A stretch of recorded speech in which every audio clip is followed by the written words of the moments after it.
Welcome to Teal's Roadhouse. Great to be here. Dustin Lynch in the house, man. That's right. Yeah, glad to have you here, man. A lot of great stuff going on in your career, and, I'm proud for you, man. Thank you. Got a big old hit going up the charts again. I know. Yeah. It seems, it feels, I don't know if you ever get comfortable, though. It's like, it feels like it's going to do it and go all the way, but there's always that second guessing in the back of your mind. Yeah, and in this day and age, I don't know if you can ever really feel comfortable. I mean, I was talking with somebody the other day, and I hadn't played the chart game in a long time, but when you're in the middle of it, I always looked at it, it's kind of like running for an election that it's like running for office and you never get elected. Yeah. So you're campaigning all the freaking time. Constantly. I mean, it never freaking stops, and then you get a number one record, and then you move right on to thinking about the next one. Think about the next one and then start at the bottom. Starting all over again. Climb the mountain again. But yeah, we're blessed. I was excited about this song. Party Mode was a song we released, honestly, because it allowed us to brand the tour. Yeah. And have a cool visual to it and really give the tour a visual, which, hit songs are one thing, but having that brand that you can take out and it just caters itself to a fun night. So that's why I wanted to come with it. Does your label, what label are you on, by the way? Broken Bow. You're on Broken Bow. Yep. Do they have an understanding of every single is maybe not, you accept the fact that maybe it's not going to be the biggest seller, but there are reasons outside of just what the record label sees. I was always frustrated. There's a lot of guys. I talked with Mark Wills the other day, and if you look at Mark Wills' body of work, great singer, great collection of songs, a lot of ballads. Yeah. And the record labels, they want to sell those records, and ballads do sell records, but when you're building a show and you're trying to have longevity and you want to look 20, 30 years down the road, you need the balance of up-tempos and mid-tempos and all those other things. Does your label understand Absolutely. that? Yeah, and I think that was part of our conversation because we've got a song we'll probably come with next that everybody really wanted, but it's like, okay, how do we brand a tour around that song? With this song, you can see it, and I can cater my set list, I can cater my show, the set design, everything of how we do tour, and really what I'm bringing to the stage every night kind of encapsulates that. So they're like, all right, we'll give it to you. And then we want ours, so it's that push and pull. That's a good thing to know. I was always blessed to have that kind of a relationship with my label, but I know there are a lot of people that really didn't. And I had to fight for it a couple of times, and bend. There was some things that I had to bend around and navigate. You give a little bit to get a little bit, and then with every hit you get a little bit more leverage. Sure. But you still have to understand their perspective too. Absolutely, no doubt. And I had to earn mine as well. I went through that growing pain, and then I went through a label sell. Oh yeah. A bigger umbrella company bought Broken Bow out of the original guys that developed it. So went through that deal. Luckily got to keep my main guy, and man, we're in a really healthy spot. This is the first time since I've been on the roster since 2009, I think, that they're in the running for top label of the year as far as radio play goes. I mean, they're really firing on all cylinders right now. It's a great group to be a part of. That's awesome. What all production changes did you make? I mean, I haven't really seen your show and didn't see it before COVID. What did you add? A lot of bells and whistles? Are you doing more your headliner? Are you in the headline slot now? Yeah, we're in the headline slot now. And believe it or not, I feel like we some kind of way lucked into a bigger looking show at a very cheap way of doing it. Okay. Being off the road for COVID was one of the reasons we wanted to come lean and mean last year, and I realized, wait a second, this is pretty much the same reaction we got whenever I was spending a fortune 2 years ago on this giant light show, and how do we get it on the road and the whole deal, and to see the crowds react, just lean and mean, in 21, we designed this set to where it's kind of like, to be honest with you, my inspiration was one of my guitar players' dad's. One of his bars he drinks at up in Wisconsin. Yeah. Just old paneling shit from, taxidermy, and you just don't know why it's there. It just fits. Yeah. We kind of went for that vibe, and so there's not a whole lot of money spent on lights and renting those lights every night. It's just there. It's just a bar that we built. Did you add a lot of screens and stuff in? You doing a lot of B-roll? Or Nope, not yet. That's kind of my next step, and that's a big expense right there. For sure. And I'm trying to figure out, it's like, okay, I know we need to go there. That allows us to grow, because I kind of want to keep this theme for a while, seeing how well it's working. Yeah. And I'm just trying to balance, when I start throwing things on screens, being that we have such a concrete set, if you will, right there in front of everybody, I don't want somebody to look away from me and watch a video playing over there, or whatever. So I'm going to be a little bit strategic on when we bring those in and how we bring them in. Yeah, and there's a lot to be said as your career grows and you get in the bigger buildings, and the back of the arena is a lot farther away than what it used to. Yeah. You've got to add those things. I'm telling you what, we've been out doing some shows with Brad Paisley. His video production is like unflipping believable. It is. It's insane. Yeah, It really is. he's I mean, for years he's had, Oh, yeah. and he's has a big hand in designing all that too. But it also has taken him years to build all that content too. No doubt. So he's, he got a foundation, and he just adds to that stuff every year when he goes out. So a lot of it he's carrying over. He's just growing it as he goes along. Yeah. Even that content's pretty pricey stuff too. It is, yeah. It's one of those investments where you go, man, is this really worth it? And then you go, well, I want everybody to leave knowing that we gave them a show that's worth the price on that ticket. And like you said, the back of an arena is something to think about. Yeah. That coming up in these little clubs, you ain't got to worry about that. Everybody can see you. But as you grow, you got to start thinking about those But things. I've always been of the mindset too that if the musical foundation is not the backbone of everything you do, you're just chasing your tail if you think production's what it's all about. Oh, for sure. Yeah. Yeah. It's funny, I think, but before we all kind of went lean and mean, I think coming out of the COVID era, it was like, man, if we all would just show up and sing and not worry about production, we'd all save a lot of money. throughout the year. Absolutely. But, it's kind of like a competition. You got to bring what everybody else is bringing to feel like that, your fans are getting their money's worth. And as a fan, I try to put myself in that perspective. I mean, when I was going to concerts before all this craziness, most people didn't carry all that production. I mean, but it's gotten so expensive, and I'm worried that as we roll into next year, I'm sure you're feeling the same thing a lot of people are, that our economy's not in the greatest shape that it's been. What happens if the economy crashes and all of a sudden, because I'm telling you, everybody's touring right now. Yeah. Everybody's out on the road, and we have another hiccup in the economy. I mean, we're getting ready to head to California. Diesel prices are $7-something a gallon. I mean, it cuts into your bottom line really fast. It really does. Yeah. And I don't know, we might have to get creative and put some bigger packages together. And, I think I've been thinking about that as like one way maybe around it is making a festival, not a one weekend thing, and maybe roll it and share. Share cool. Share the trucking and share the staging, and maybe that's a way we get around. Hopefully we don't have to, right? Hopefully not. But it's something you got to think about, and not only that, but I was right before COVID hit. I'd been out with Justin, and I was planning on adding a video wall and carrying production and everything out, and then COVID hit, and it's like you just have to pull back on the reins. Yeah. And now my friends and stuff, our audio people and stuff, they're having trouble finding employees. Yeah. A lot of gear's not available. I've got a buddy, a huge rock band friends of mine, and I was talking to him the other day, and they're doing 25 dates this year, and they can't find buses. They're actually caravanning in their cars. Wow. And they're a major rock band, man. That's wild. That's wild because they can't find buses. I mean, everything's gone. Well, I know drivers are an issue too. And if you can't find a bus, you can't find a driver. Yeah. Yeah. Absolutely. So it's different out there. We were talking, before we got on, I've got possibly a flight lesson depending on weather later today, and my flight instructor flies for Delta. Oh yeah. And man, he's printing money right now. Oh yeah. Same thing with bus drivers. That made the guys and girls that fly for a living that maybe we're going to go another 10 years just go, I'm gonna hang it up. And so a lot of these airlines lost their pilots due to going, hey, we're just going to retire now. Why not? Yeah. And getting used to being home, and now they're having to throw a lot of money at them to get them major shortage. And these guys and girls are like, hey, pay us double, pay us triple. We'll come overtime for you. And he's been out for like 2 months.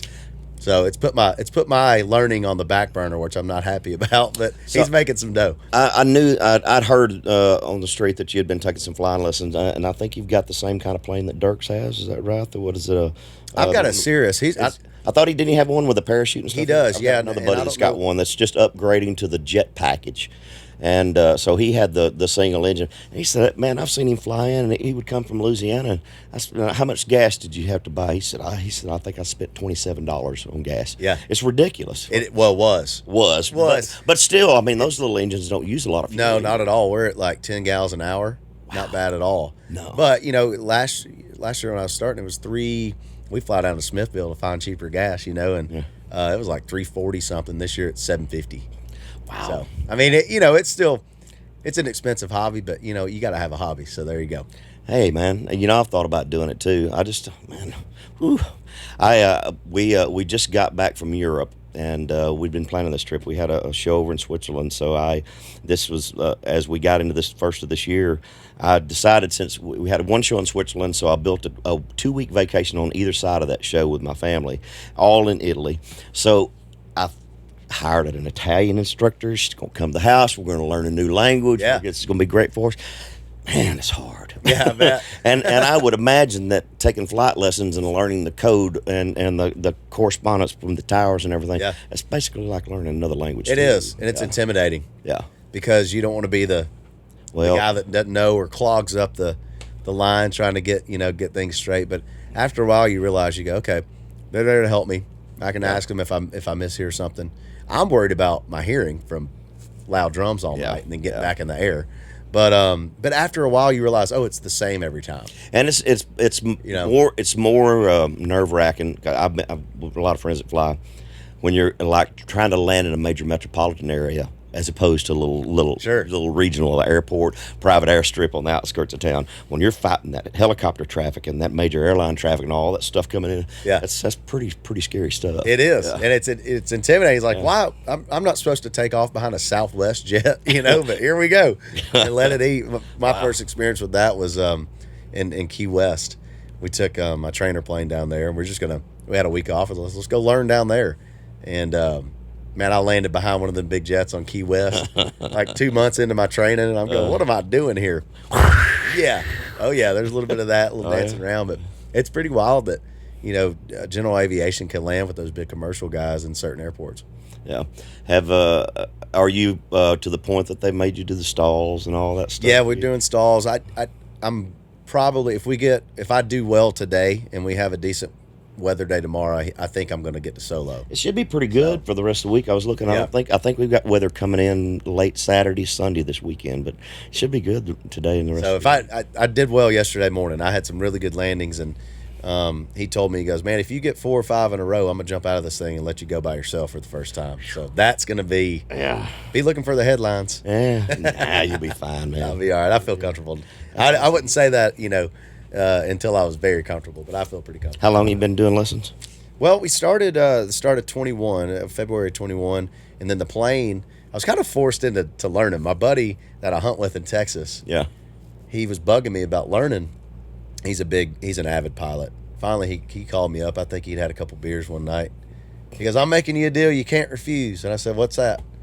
He goes, I'm sending you one of my airplanes, and you're learning how to fly the damn thing.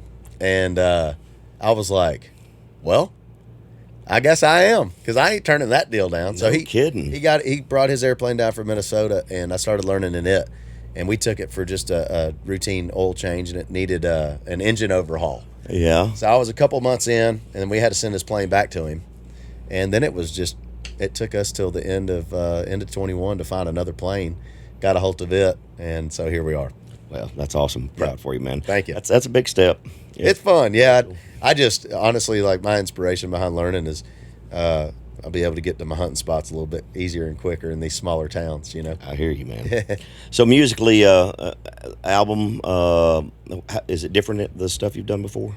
No, I think more of the same. I've really, as we've gone on, just become more comfortable with knowing, I think, what my fan base wants. And you writing much of it? Or I try to write a lot of it. I've been getting about half of them, but my whole thing, man, is the best songs I can get my hand. I mean, on the way here, I was listening to songs that publishers have been sending me, and it's just the best songs, and I'm not going to write all those. As you know very well, there's so many great, talented songwriters here that are constantly gunning for us. That and it's kind of like the old saying, you got to write 10 songs to get one good one, and it's hard to do on the road. At least it is for me. It absolutely is. Yeah, I feel like I'm getting back into the groove of it. I took the longest break from writing songs since I've been doing it professionally. After we turned this last album in, it was probably 7-8 months. I didn't write. It took me a while to kind of get my brain turned back on, but I feel like I'm in the zone this week. I've had a couple of good co-writes, and I'm gonna keep it rolling. Yep. So who's out with you? Who you touring with? You just doing some stuff by yourself? Yeah. So small packs. We did a little headliner run in April and May, and I took a guy named Sean Stimley out. Funny story about Sean. I met Sean down on Lower Broadway. We were out. Me and the boys were out drinking one night, and he came up. He goes, "Oh my God, I can't believe it's you." I said, "It's me. What?" He goes, "You know, you were one of my favorites. I just moved to town. I want to be an artist." And yeah, that's humbling and flattering. I was Oh yeah. super pumped, and for somebody to share that, I still feel like I'm just getting started. And he goes, "Man, can I roll around with y'all tonight and hang out?" I said, "Heck yeah!" So we had a great night together and exchanged numbers. And years go by, he gets himself a deal and starts putting out some great music. And I took him on the road this spring, and we had a blast together. And we've just been doing kind of fairs and festivals, and we'll still mix those in throughout the rest of the summer. But I'm taking our buddy Adam Sanders out. Awesome. On 15 of our stops. I think that white bus right there, he's going to be in that white bus. Oh, really? Yeah. That's my old Star Coach that I've had forever, and I just got this one at the first of the year. Oh, so, fantastic. Yeah, so he's going to be riding in my old bus for a little bit. I love it. I can't wait to see him out there, man. Yeah, y'all might have to get an exorcism up in there. I love it. We'll for sure give you a ring whenever we do. Please do. Y'all have to drunk dial me and let me know what's going on, because you can't hurt that bus. No, I love it. That's good to know. So I know that thinking about you. Yeah. So who did the original female vocal on it? Was it Lorna Laner? Lorna Laner did, yeah. And you couldn't do a release on her? No, man. This is one of those Nashville I music get it. business I understand things. it all too well. Yeah, for sure. It was a song I wanted to do with Lauren, because she and I we toured together and we're singing on stage every night, and we just had a thing, man. It worked. And Yeah. I wrote that She's song. got such a great voice. For sure. She can sing she can sing the phone book, and one of my favorite singers ever. And I asked her to do it. She goes, "Look, I don't know if we can put it out because my single's out, yet." I said, "Well, I'll wait on you, And we waited, and then time comes. All right, we waited. And then you get the runaround again and again and again. And finally, we just realized that they weren't going to let us do it. Her label wasn't going to let her do another duet with me. And so I asked her, I said, "Look, I just think this song's going to be a big one. And can I please re-record it with somebody?" And she said, "Absolutely, go for it." So funny story of how I found Mackenzie. Yeah. I asked around town, and it's like, you know what? I'm just gonna be as blunt as possible and go, these are the dates we're releasing this song to country radio. If you're an artist and can sing and would like to be on this song with me, submit an audition to this email. That's literally how it read. And we got a bunch of submissions in from a lot of younger artists. And I had my team remove all the names from those submissions. So I didn't want to be persuaded based on what they looked like or if I knew who they were or whatever, and what their camp was. And I kept coming back. I was in. You just literally were listening to the. It was voice. like an episode of The Voice. Wow. For real. And the first time I listened through everything, I had a layover in Phoenix, and I was listening to the airport, man, and I got chills the first time I heard Mackenzie's version. Of course, I didn't know who it was. Yeah. And came back home and lived with them for a couple weeks, and I still love that version the best. So I told my team, I said, version number whatever, that's my pick. And awesome. Ends up being Mackenzie Porter, and it goes on to set records for us. Has she? Does she live here in town, or where is she from? Was she working? Yeah, here? she's from Medicine Hat, Alberta, Canada. Really? And so, yeah, I didn't know anything about. I'd heard the name Mackenzie Porter. I didn't know anything about her, so got to start learning about who she was, and come to find out she's had a great run of success up in Canada as an artist and an actress, and had been in Nashville for years, writing and trying to get the USA going for her music. And the first day we met, we cut her vocal. That's what you hear on the track. That's great. The first day we met was in the studio, and she's a hardworking girl, man. She's nonstop. It's crazy. It's inspiring to see how much she grinds. And man, I just know bright future ahead for her no matter what. She's a great singer and entertainer. If they get the music right, sky's the limit for her. That's awesome. I don't get to hang out on Lower Broad. I'm at that other stage of life. I got kids and all that stuff, and got my second one getting ready to go off to the first year of college. So it's kind of I usually go down maybe once a year with a group. Yeah. And it usually takes me 2 or 3 days to recover from it. Oh, for sure. So, but there's so much talent down there. I mean, when I first got to Nashville in the early 90s, there was really no Lower Broadway. I mean, it was a lot more dangerous. You had Printer's Alley, and that was about it. But the thing that we were able to do, there was like 3 or 4 places that I would go hang out that were like little cinder block buildings behind, on Trinity Lane behind the Ramada Inn. Yeah. And that was where all the road guys would come play when they were off work. And, it was kind of our hidden little gems that the general public or the tourists didn't know about. That's cool. Nowadays, everything's just right downtown, and none of that stuff is hidden. Sure. There's so many great musicians and so many great vocalists, and just, what's the scene like down there for you? Do you go down there very much? Not a whole lot. I mean, I'll be down there a handful of times a year, Yeah. and try to take advantage of it. if I'm going to go out on the town, I just love the energy. For me, as a I think songwriter and just A&R for myself, what songs are being played, you know, And it's good. why? It's good to listen to live music. That's Yeah. not because it's hard to do when you're out touring with people. You know, you can go stand on the side of the stage, but there's something about sitting in front of a barroom band and watching a good That's it. band play. I still enjoy it. I love it, and a lot of my guys from my band will still go down there and play because Yeah. they're making some great money. You know, I mean, there's at 10 a.m. there's a ton of people down there roaming around, and those tip jars are flowing.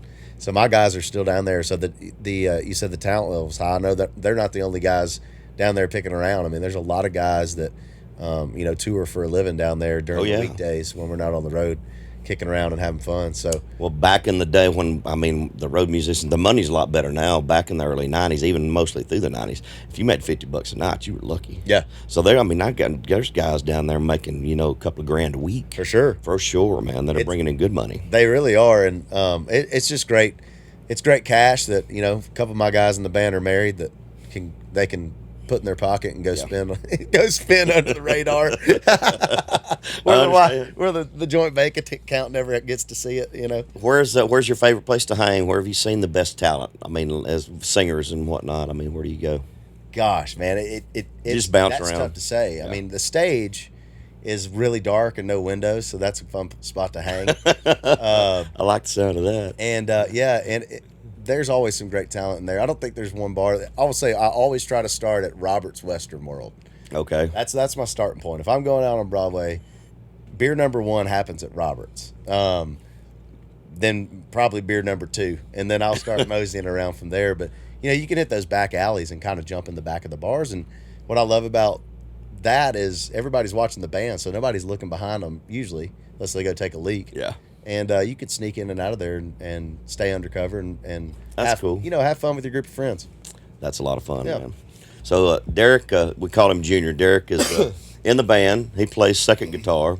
Scott's over there. Scott's the piano player in the band. So awesome. they're doing double duty as we go through all Well, this. that's good. So you guys, as you roll around and you're on tour, y'all can get different folks up. I'm sure you're doing some festivals and stuff, and Just throw it up and go. I'll throw it up and go. that's so much fun. Well, I want everybody to know my first show back as a fan was you and Clay Walker in.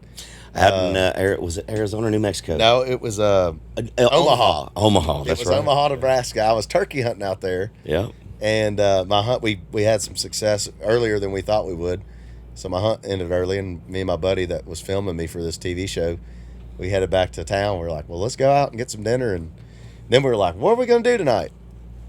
And I literally typed in what to do in Omaha tonight. Yeah, it was a slim list, wasn't it? And you and Clay popped up. And dude, this is a true story. We had just sat down and ordered dinner, and I start firing off text to, you know, my agent in Nashville, and I think I might have texted you like, hey, we're in town, we didn't know, you know, and all of a sudden we get answers back. We start in 30 minutes, so we just left dinner. Didn't even finish dinner, just left and rolled in there, and that was a blast, man. Yeah, we had a few drinks that night. was You so know, fun. those first, we did that test run out. I think we did about 4 shows, a couple of runs during that time period. And then when we went back out later this year, those shows were lasting about an hour and a half. Yeah. The next round of stuff that we did turned into a minimum of about 2.5 hours to 3 hours. Wow. So we really expanded the range of that show, and it really started getting more comfortable. It's been a lot of fun. We've got 2 more weekends in November, and we're talking about going out and doing most of the year next year if we can kind of get some details. We've got some promoters looking at doing that. Well, I just But saw that's you. interesting. Y'all just announced some more dates, right? Is that the November First 2 dates I saw? November dates, the first 2 weekends Okay. in November. But if we can, man, it's just being worried about what the economy is and wanting something that's different out there in the marketplace. It's just got a thing to it. It definitely does. Been It's really a special fun. night. If I'm not touring in November when y'all go again, I'm coming. Absolutely. That's happening. Hop dude. on the bus, man. That's that time of year whenever it's like, all right, the year's winding down. I'm worried about deer hunting and having beers, so Absolutely. come have me some with you. Very cool, man. Yeah, about that time of year, it's you start winding down, deer going into rut. That's right. I start thinking about snow skiing in first of the year and all that. You still do a lot of that? as much as I can. Where's your You your know, spot? I've got a buddy that's got a house in out in Aspen. Yeah. And so we go there, and I've skied Vail. I've skied all over Colorado, but I like Colorado a lot. You ever worried about your knees or? Yeah, I've got knees and ankle problems. I don't ski the heavy stuff anymore. I mean, I used to try to go down the blacks and all that stuff. I just like to cruise from bar to bar. Yeah, well, I've never skied out west. I'm assuming greens are manageable still out there. Yeah, man, the greens are bad. easy, and I can still handle the blues. Yeah. I can't run them all day. My knees are bad. I've had a total knee replacement. I had this one scoped 3 times, and then I had a total in 16. So it's always gonna be. Yeah, I'm a that way. skier. Do you ski? Yeah, Okay. yeah. I don't. I ski. don't. I don't snowboard. I haven't snowboarded either. I like to surf, but I haven't snowboarded. yet. Really? Yeah. I've tried surfing a couple of times. I just couldn't quite figure it out. Yeah. There's a lot of shark attacks going on these days too. There's Right? all kinds of crazy stuff I down know. in Florida. Yeah. Well, we don't have sharks here in Tennessee. I like to surf behind the boat. I remember it's when my wife and I got together in the late '90s, and it's probably we may have had both the kids, so it would have been like 2003, 2004. And she called me one day. She said, "Oh my God!" She said, "You won't believe it. They just said on the news that they found sharks in Percy Priest." I'm like, "Honey, wait a minute. Now, if you would have said Old Hickory, I might have bought into it because they've seen bull sharks come up the Mississippi Sure. all the way to the Tennessee before. Wow. And I know that they've seen them. But I said, Percy Priest landlocked, honey. There ain't no way. It's not possible. She argued with me. So anytime she says something a little blonde, I'm like, honey, Yep. ain't no sharks in Percy Priest. Ain't no sharks. Land sharks. Yeah, it's all good though. It's all good. I love it. Oh shoot, man. So I don't. One of the things that I wanted to do when we started this podcast, I wanted to be able to broaden my conversations and talk a little bit more about world things and what stuff was going on socially, politically. But I never want to push anybody to go there. I mean, but there's a lot of stuff happening in the country that's very frustrating to me. But I never know how anybody feels, and I also know that you got to be very careful. Cancel culture is a very real thing. No doubt. What do you see out there? What do you feel? Man, I feel I saw something this past week of some veterans. It was an older guy. I forget the exact number on him. He's up in his years, and it was one of those deals where he goes, "Man, this isn't what we fought for." Oh, This I isn't. saw that. Did you see that one going around? And he was pretty emotional about it too. And it's definitely changed very quickly. That's what scares me. I think it seemed like in recent years it's been fast tracked, and I say it, and I think the it is just change. And first half of my life there wasn't a whole lot of change going on. It seems like there was a lot of slower moving way of life, I guess. And maybe ideals. And I don't know if it's social media. It's probably what's rushing it. Probably the access that people have to other ways of life, or I think everything getting put through the filter that, oh, this place does it better than us. I just encourage those people to go travel, because I started doing a thing years ago where I do a new country every year, and I've been all over the place, and the buddies that I do that with he's been to like 50 something countries. And I asked him straight up, I said, "Where would you live?" And he goes, "Nashville, Tennessee."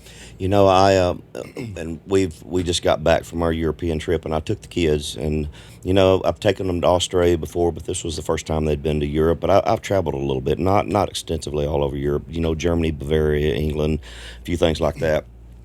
But my conversation with the kids is like, when we travel, I want you to change your ideology and change the way that you think about going to other countries.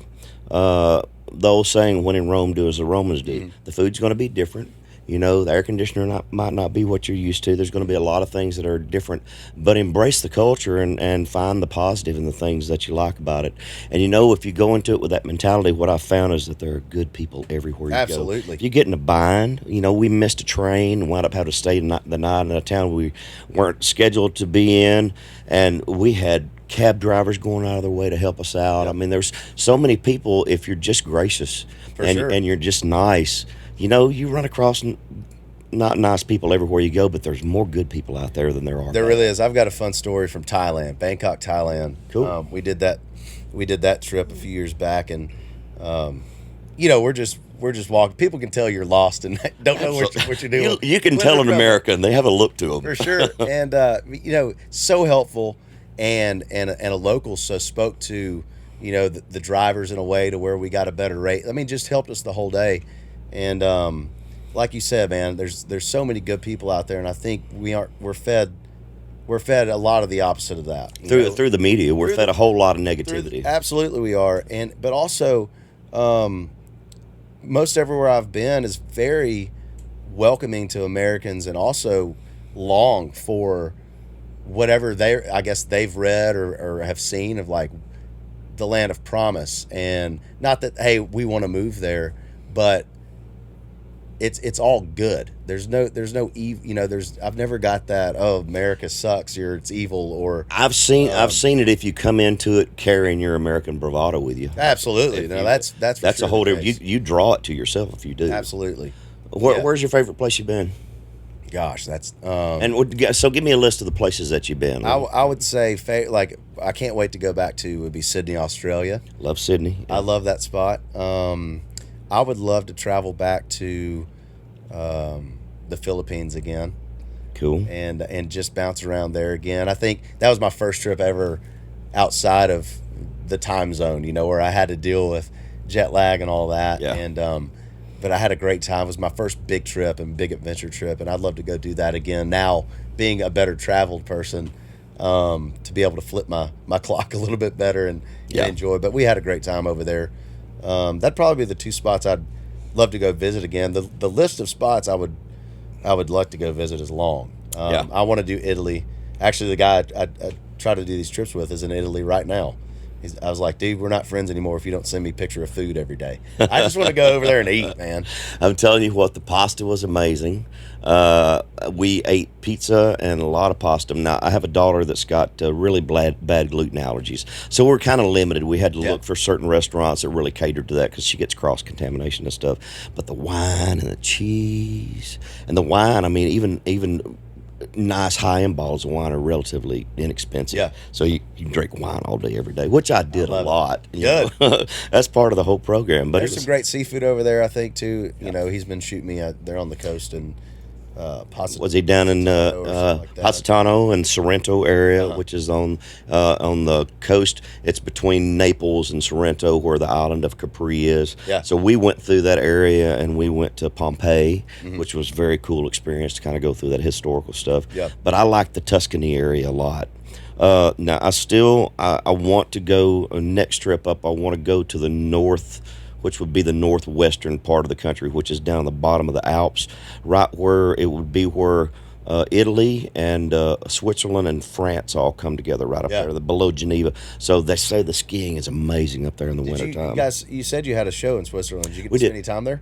We spent about 3 days there. What's we it played, like? And I've been to Switzerland a few times over the years. So I played. Switzerland is freaking gorgeous, dude. So we went up to. We left Italy. And we came in, we played a place called Interlaken. And we were there with the Bellamy brothers. The Bellamy brothers are huge in Europe, man. I mean, they've been working that place for a long time, so they're big. Yeah. We played this thing called the Country and Trucker Festival. And so they had I love it. several thousand semi-trucks there, the guys that deliver all the stuff around the country. But we're in the Alps. There's gorgeous lakes all over the place. So I think I got in on a Friday, we played Saturday, and we stayed over Sunday, and we went, took a van ride, and then got on the gondolas and went up to where they shot one of the original 007 movies. Oh, awesome. That was the one that had Telly Savalas in it, where did a fight on top of the gondolas and all that stuff. So top, you're up at one of the highest points in the Alps. And it's got this revolving restaurant and all of us. We got some amazing pictures. It was a very cool experience. It's absolutely gorgeous there. Okay, you've sold me. Yeah, it's a beautiful place to go. Now, I had a harder time. There's about 4 or 5 different languages in that area, so it's a little bit different. Italian, I have an easier time grasping it, and even if I can't articulate what I'm trying to say, I got a few words and phrases, but I can pick apart what somebody's trying to say to me if they can slow their conversation down, because a lot of the English language is pulled from Italian and Latin and from all that stuff over there, and it really overlaps with Spanish quite a bit. So a lot of the numerals and a lot of the terminology are real similar. But when you get into Switzerland and France and up in that area, it's a lot of throatal kind of things. I don't understand none of it. I don't understand shit. I'm telling you, it's as I mean, it was really that was a little bit more difficult for me. Yeah, for And sure. so when you were over in the Philippines, a lot of people speak English. Absolutely. Yeah, everybody Oh, yeah. does. Really? Which was great for my first trip out, you know. That helps a lot. Yeah, and so nice and sweet. And what I loved over there was the music scene, because Really? there's no the music scene there is YouTube cover bands.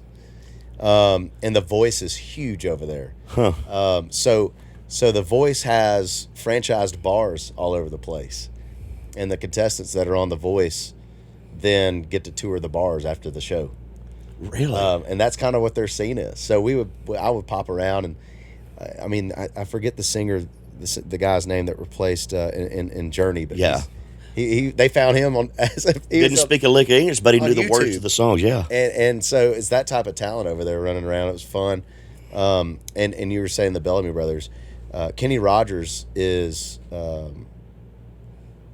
he's on every corner down there. Kenny Rogers Fried Chicken. Kenny Rogers Roasters. Yeah. We used to have one here in Nashville in the 90s. Did you really? It was on West End, right next to where the Checkers hamburger place used to be. Okay. But didn't it's know been that. gone for. He had that franchise actually started here. I didn't realize that it was still alive and well over there. Oh, it's everywhere. Yeah, it's dead in the United States. I was my first trip over there. I was like, you know what? I'm gonna carry my guitar, and but buddy we have was living in Manila, and I was like, man, see if you can set me up in some coffee shops or wherever we'll open mics. I just want to go play country music in the Philippines. It sounds Wow. fun, and who knows what'll happen, you know.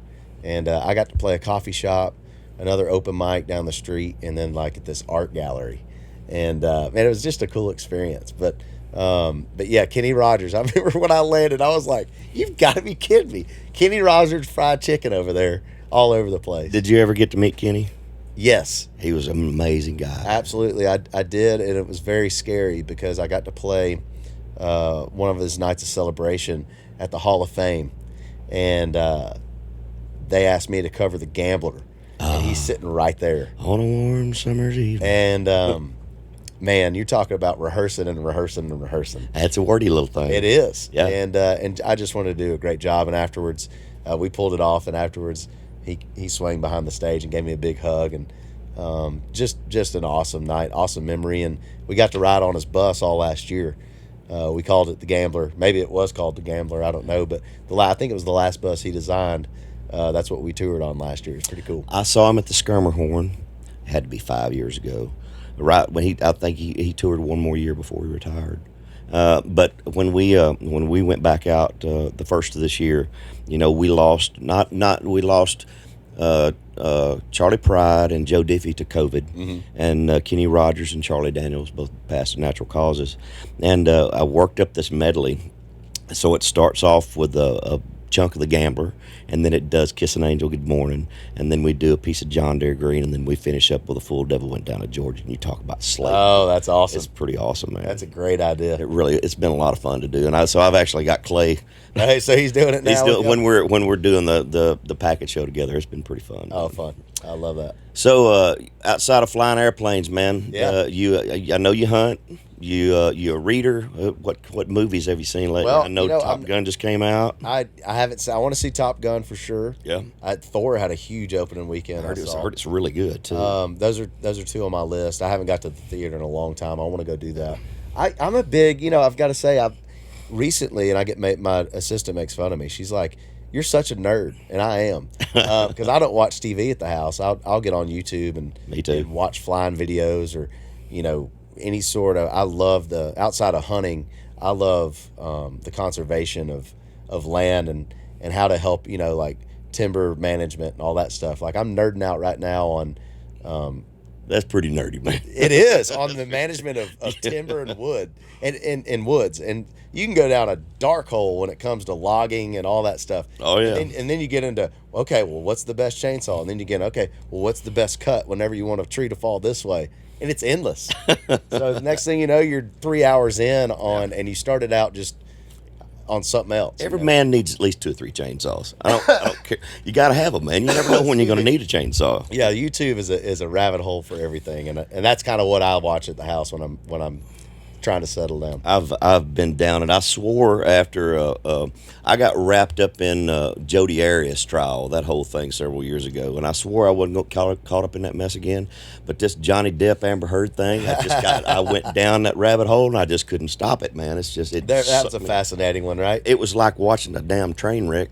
Yeah, you couldn't look away, and it just keeps on giving. There's a certain point where I go, they're so smart, they're punking all of us right now. No, like this is a live movie they're shooting, and then I realized, no, that theory's wrong. No, she pooped the bed, man. Did I? Yeah, right. Did I see where he's signed back on for Pirates again? I don't know. I see that stuff popping up on YouTube all the time, but I'm not really sure. I have a hard time believing, knowing movie budgets and how much that movie would cost to make, that they're going to give him $301 million. Yeah. I just don't. I don't see that happening. I don't know. You see it popping up, but I don't trust the sources of where it's coming from. Right. Yeah. So that's what I just figured. don't know. Have you seen the Elvis movie? That new one? I haven't, but Junior just did. We called Derek Junior. Tell us about it, Junior. Man, it was great. It was long though. It was 2 hours and 40 minutes. Okay. Almost fell asleep in it. It was a really good movie, and I didn't realize all this stuff was going on with his manager. And Elvis never played overseas. He'd only played like 3 shows in Canada, but the rest of it he was in the States.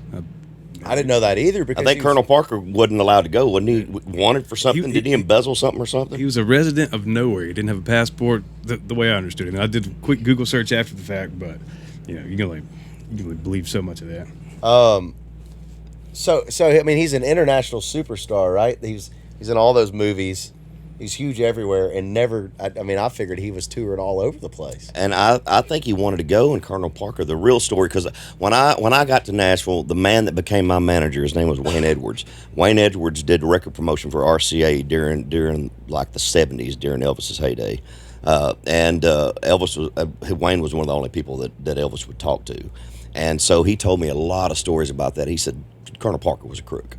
I mean, he robbed him blind, and there was some issue with he had embezzled money or something, and he could not go overseas or they were going to arrest him. So he never would let Elvis go because he wanted to keep a tight rein on him all the time. Wow. He kept him under control. So, I'm sure they spun it around for the movie's sake, whatever they did. For sure. Yeah.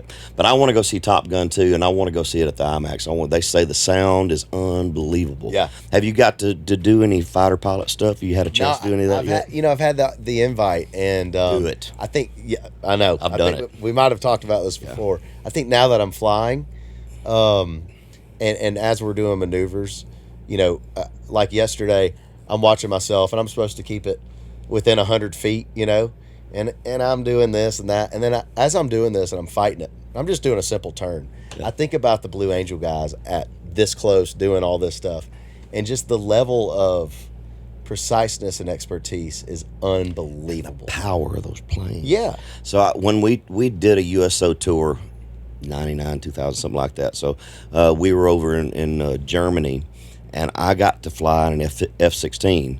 In the front seat with a dual seat, and the power. Those planes, the one that I was in, he let me fly the plane. So it's like a pressure sensitive joystick, and you can't even feel it move. You just push into it, and it is so quick. Wow. It was unbelievable. I pushed almost 9 Gs without passing out. I did throw up just a little bit. They give you this little bag to put right here in your front pocket so you can get to it. But to think about that, and those guys will sometimes go 12 to 14 Gs. Yeah. And to think about being in a life or death situation where you're pushing that kind of G-force and somebody's trying to shoot you out of the sky and you're trying to get away from them and you have to stay conscious or you're going to die, that's some serious training, man. It is. That's unbelievable what those guys are capable of doing. It is crazy. Yeah. For sure. That's a lot of power. I would say in my plane, I've probably felt 2 Gs. That's all I want. 9? Yeah. Okay, so how long after you get back on the ground, how long did it take for you to feel normal again? What I experienced from it is took a lot of pictures, and I had at the time my whole band and my soon-to-be wife was with me then. It all happened so fast because we got to mix it up with a German sortie and fly around. And I chased him around the sky and stuff. Over the next 2 days after I got back on the ground, it took a little while for all the pieces to start coming back in. I mean, I couldn't process it all. I mean, it was all moving so fast. Yeah. So little bits and pieces would come back continually over the next couple of days. And yeah, it is different when you get back on the ground after you push that. I mean, it's that G suit and everything. Just you're squeezing the blood back up into the part of your body. It's intense. Oh, that's interesting. But cognitively, it took me a little bit to really kind of process all of it. I don't. Your brain's not meant to move that fast. No, not at all. And that makes you really think about how trained they have to be, where everything they go to has got to be automatic, because your brain, I don't know how your brain keeps up. I guess you get more accustomed to it the more that you do it, but it's pretty amazing. For sure. Yeah, you see those guys, down there on the Gulf Coast coming by, and I'm sure it's, yeah, but I'm sure, those guys are day oneers or whatever. They're just going in a straight line, and then you see those Blue Angels guys doing their thing, and all those guys. And flying this close to each other. I know, and flipping around, and it's just amazing, man. Such respect. It's kind of like, it would be like, oh, I bet I could be a country singer, and it's like, come up here and play this guitar and sing. It's kind of the same thing as like, or man, I bet I could have made that pass. All right, get on the football field and throw it. Get down there and try to throw it inside that tire. That 40 yards down there. That's what while somebody's tackling it, that's what I'm feeling right now, flying a plane. Like, man, I bet I could do that. I'll get up in one and try.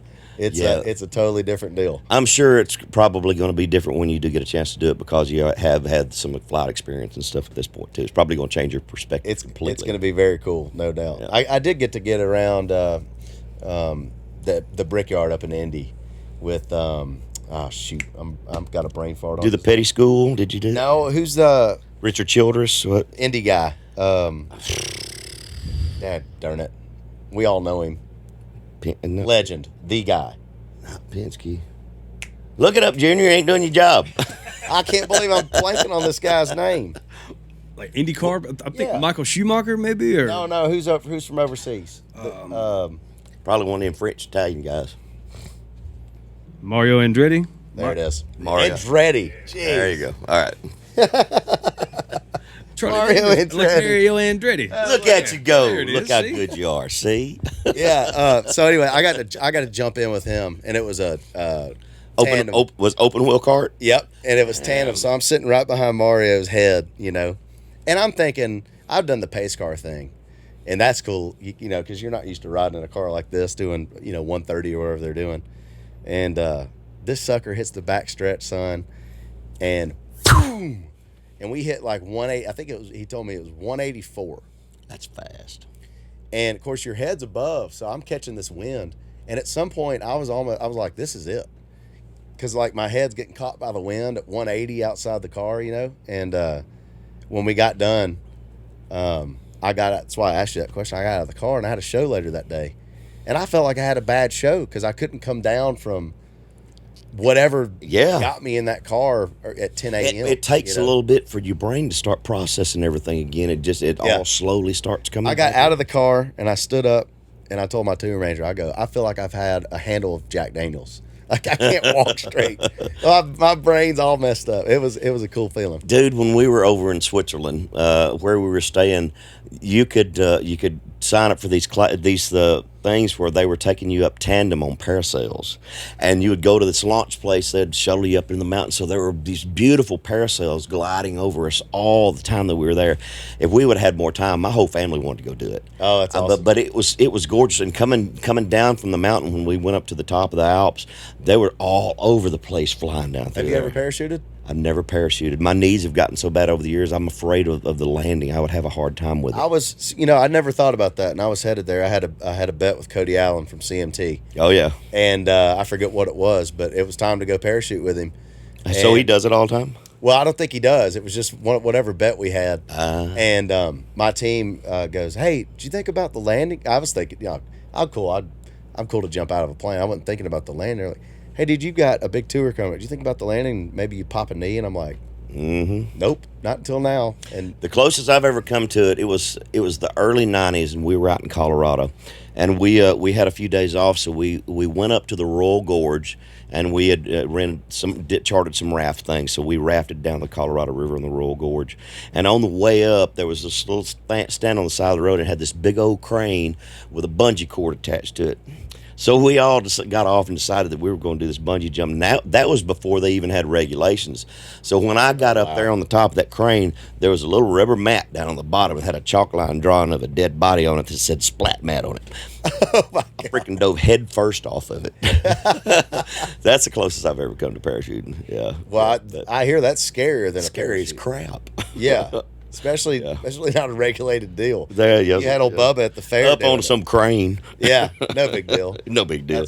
What if they didn't measure right? No kidding. I see those people jumping off bridges and doing stuff all the time, man. I watch a lot of that crazy stuff on YouTube. It's fun. I'm addicted See? to it. There you I'm go. addicted to it. I'm addicted to it as all well. of it. You know what I've gotten into lately? There's this van life. You got all these people all around the country that are doing solo van things where they've customized these little vans. Yeah.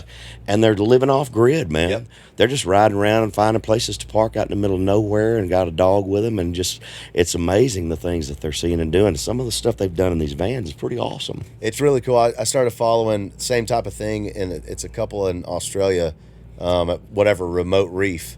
Yeah. And they're out. They'll go spearfishing and get a lobster or a fish or whatever, and grill it on the beach and everything. And same deal. They kind of, I don't know. It's just fascinating. There's so many great characters, and you watch the amount of impressions they get on these videos.